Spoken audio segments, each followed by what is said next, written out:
I'm frequently thinking of things I could say to the city council because I care about our community locally and how we appear in the world, um, and just how we appear locally because people right here in this community are directly affected by the racism against Palestinians. And I wanted to point out that none of us, speaking about specifically like the Israelis, the allies of the United States government, the Israeli government's allies of the United States government, and what that has resulted in is the Israelis are soldiers, young people are being drafted to do really horrific things. And just speaking, human beings don't like to do horrific things. So, um, but we all are subject to that. So, anyone in this room has done things that are not good, and presumably we feel badly about them and try to make changes. And to put young people in Israel, young American soldiers, in the position of doing horrific things to other people,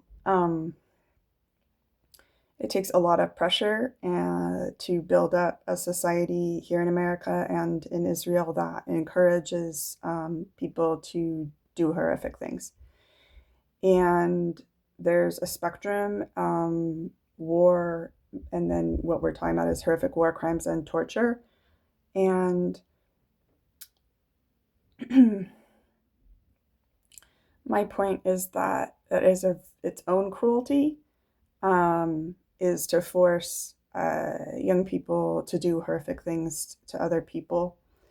And I just really wanted to point that out. It is a different kind of horror from having horrible things done to you.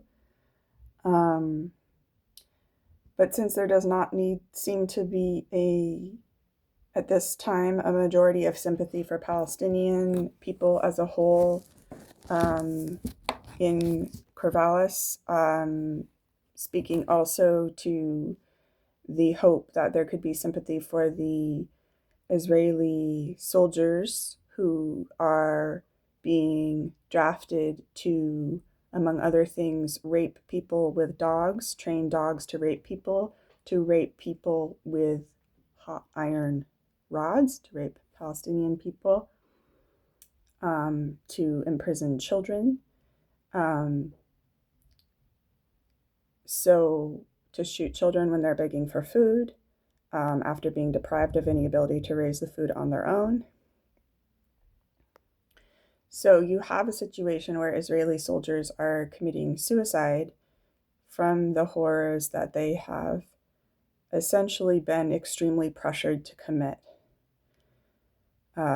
Fully, they have been extremely pressured to commit these horrors in the name of land grabbing for wealthy Americans and Israelis, and to have second homes in Gaza.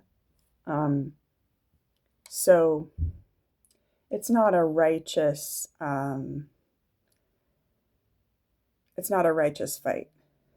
and it's a fight of cowards. It's not even close to evenly matched. It's either the cause or the tools available.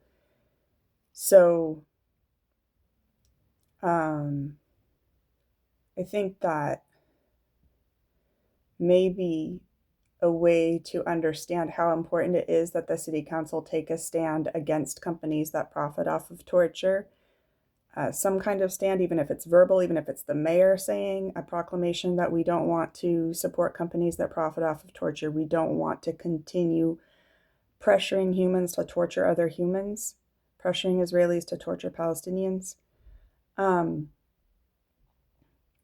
It's so important. It will continue to be important to say this, because until we say we don't want, with our voices, with our dollars, with whatever we're able to do, so, The city manager said you can't do it. You can't do it with the budget, and apparently enough counselors obeyed him, right?